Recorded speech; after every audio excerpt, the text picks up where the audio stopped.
నామ సంవత్సరం. కానీ ఇవాళ ముఖ్యమంత్రి గారు రైతు, మహిళ, యువత నామ సంవత్సరంగా ఈ సంవత్సరాన్ని జరుపుకుంటామని ప్రకటించడం జరిగింది.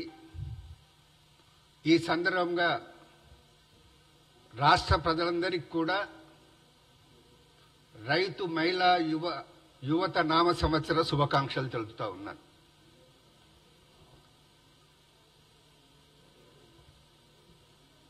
ముఖ్యమంత్రి గారు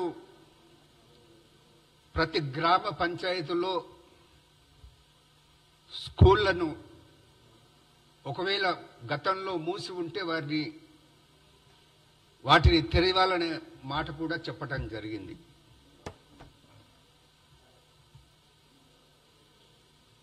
డిఎస్సి ప్రకటనకు కూడా సన్నాహాలు అనేది మొదలు పెట్టడం జరుగుతున్నదన్న విషయాన్ని కూడా తెలిసింది. ప్రజలు ఈ నిర్ణయాల పట్ల హర్షిస్తున్నారు.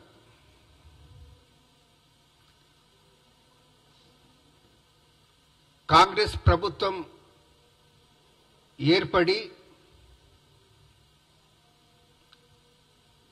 ఇప్పటికీ ఒక నెల కూడా పూర్తి కాలేదు. ఈ రోజు వరకు కేవలం 25 రోజులు మాత్రమే పూర్తయ్యాయి. ముఖ్యమంత్రితో సహా అందరు మంత్రులు కూడా ఎంతటి నిబద్ధతతో మెరుపు తీగల్లా పనిచేస్తున్నారు.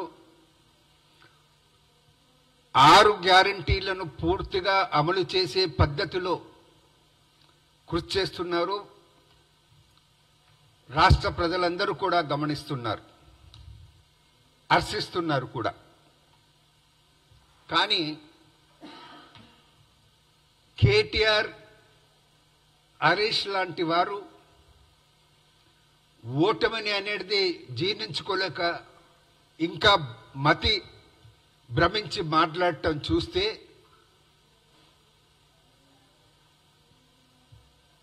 వాళ్ళ యొక్క పరిస్థితిని రాష్ట్ర ప్రజలు అర్థం చేసుకోలేకపోతున్నారనే మాట మనం చేస్తున్నాం.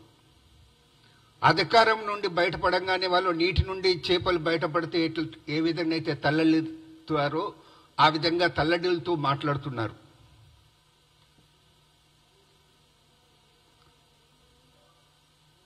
నిన్న హరీష్ రావు గారు మాట్లాడుతూ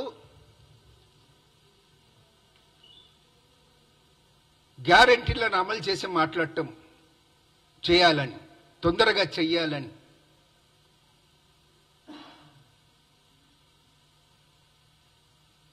మోడల్ కోడ్ ఆఫ్ కండక్ట్ రాకముందే చెయ్యాలని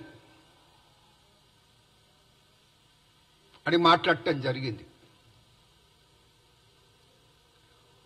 మాకు తెలుసు, మేము సోయిలోనే ఉన్నాం. మా కాంగ్రెస్ పార్టీ, కాంగ్రెస్ నాయకులు, ముఖ్యమంత్రి, మంత్రులు అందరూ మేము సోయిలోనే ఉన్నాం. మేము 100 రోజుల్లో గ్యారంటీలను పూర్తి చేస్తామని, అమలు చేస్తామనే మాట, మొదలు పెడతామనే మాట చెప్పడం జరిగింది. ఆ సోయిలో మేము ఉన్నాం. మీరు మాకు జ్ఞాపకం చేయాల్సినటువంటి అవసరం లేదనే మాట మీకు మనవి చేస్తా ఉన్నాను. మీరు ప్రజల్లో ఏదో అభద్రత కల్పించే ప్రయత్నం, ఈ ప్రభుత్వం ఏదో తప్పించుకునే ప్రయత్నం చేయబోతుందనే ఒక అపోహ కల్పించే ప్రయత్నం మీరు చేస్తున్నారు. కానీ ప్రజలు మీ మాటలను నమ్మరు అనే మాట మీకు మనవి చేస్తా ఉన్నాను.